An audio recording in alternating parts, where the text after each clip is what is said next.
Alright, Shidoshi Jeffrey Miller here from Warrior Concepts in Sunbury, Pennsylvania. Well, I'm not exactly there right now. I'm actually on the road.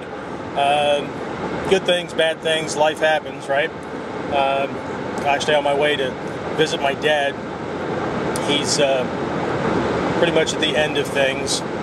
It's the nature of life, but anyway, I figure I can just as easily do work in his hospice room as I could in my office. So anyway, I'm out on the road, and I really got to thinking about this whole, I don't know, life transition thing, you know, this final phase, and the kind of, I don't know, the different ways that people kind of have to deal with this.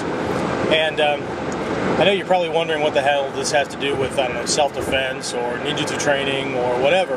And I don't mean to get all philosophical on you today, but the point of it is, you know, I've run into different reactions and responses from different family members, you know, and it's not that I'm the most clear guy in the world about this whole thing, but, you know, I got to thinking about these responses and how they're very similar to what people deal with when, you know, when we're talking about self-defense and being prepared for different things. And one of those things that that I heard was, you know, I didn't ask for this, right? And just kind of being transparent with you, and I'm not knocking her. It's just, you know, it's just part of the whole denial process and things that go on. But, you know, when we come at things from the victim mentality, and we don't really have a clear vision or a clear understanding about what it is that we're dealing with, especially traumatic things before they happen, right? All kinds of things come flying out, especially those things that try to, I don't know, pass the buck, or that try to shift the blame, so to speak, right? And one of the things that my mom said in a moment of intense frustration, because right now she's my dad's primary caregiver, well, she was until he moved into this hospice facility. But you know, and I understand it's a lot of work. It really, really is, and I respect her for doing that. My brother and I tried to move them the hour and a half in our direction twice over the last year, and you know, when they were still not dealing with this kind of stuff, and my dad wasn't, you know, bedridden, and they didn't want to hear anything of it. You know, my brother and I were already foreseeing the need for these things and to not have my mom deal with this burden and, you know, that kind of thing. But anyway, that's beside the point. What she said was, I didn't ask for this. And I have to disagree, right? It's kind of like someone who gets their ass beat on the street by some mugger, a thug, or even a friend who has an anger management problem, right?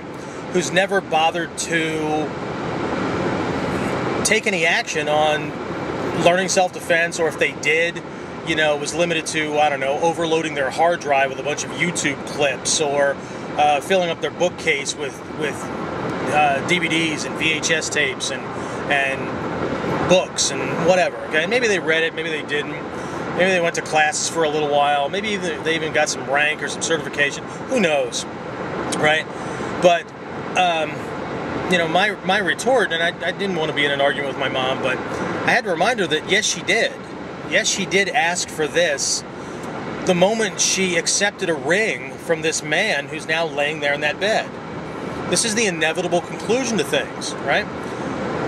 And this is just like in a self-defense situation, right? The inevitable conclusion of you're not training, or you're not getting the right kind of training or anything like that, is you're going to get your ass kicked, right? A friend of mine once, he gave me this card, right? Something he gave to all of his students, but he gave this thing to me, and the card very simply says, somewhere in the world, someone is training or planning to hurt you, to attack you. And if you're not prepared for him, if you're not training and you're not ready, and you meet him, you'll lose. It's pretty simple, yet pretty significant, right? So anyway, you know, I'm just kind of thinking about things as I'm brainstorming and kind of reviewing what's going on, like with the online training program, as I kind of get ready to launch the Musha Shugyo 2.0 version here pretty soon.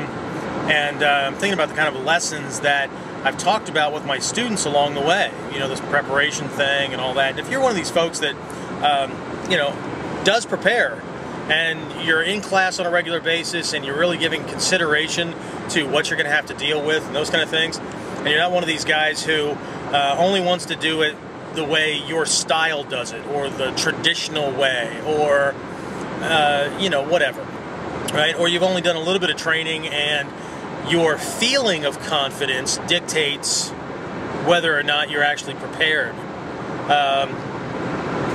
I urge you to reconsider. Okay? I really want you to think about this. Okay?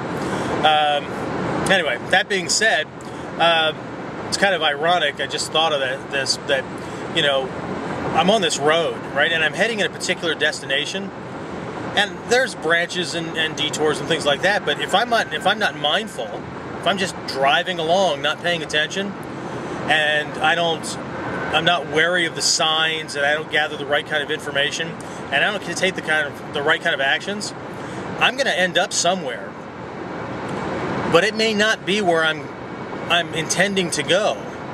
And whether I planned for that thing to happen or not, especially with negative things, right? Getting my butt kicked by some attacker, you know, getting beaten, broken, or killed, or, you know, or me laying there in the place where my dad is now. If I don't heed the signs, if I don't collect the kind of information, if I don't take the right kind of action to get the training I need, if I don't take the right steps to avoid certain things that I have the capability of avoiding, I'm going to get to the inevitable destination that this particular road is heading toward. Okay? It's karma. Okay, so think about that. And you know, if you're not on the list already to get more information about the upcoming Daikomyosai seminar that's going on in January, or you know, if you're not on the list to get some of the bonus lessons I've been putting out about restraining and escaping restraints from people, or anything like that, you know, just either use the link that you see on the video here if you're on YouTube, or you can scroll down and click on the link that I put there on the information page, and go on over to the website and sign up for those things. I'll make sure that you get some extra lessons, okay, on me, okay, whether or not you actually come to Daikomyosai or the upcoming spring camp, or get involved in the upcoming Musha Shugyo launch, or anything like that. Either way, you know, we're all ultimately responsible for every thought, word, and action that we make and take, right? And in this world today, when it comes to self-defense, it's no longer a choice, right? Look around. It's not a choice. It's a responsibility. And whether you like it or not, you're on a particular road, and you're heading in a particular direction, and you're heading for a particular destination. It's up to you to read the signs. It's up to you to gather the information. It's up to you to take the right exits, entrances, right turns, left turn, whatever. It's up to you to make the right moves, so that should something occur that most people don't want to have to deal with, you're ready for it. Okay? You're prepared, and you've arrived at the destination that you wanted to get to. All right? Okay, again, this is Shidoshi Miller. I'm going to sign off. Got to get back to paying attention completely to the road, and I'll talk to you again real soon. Be safe.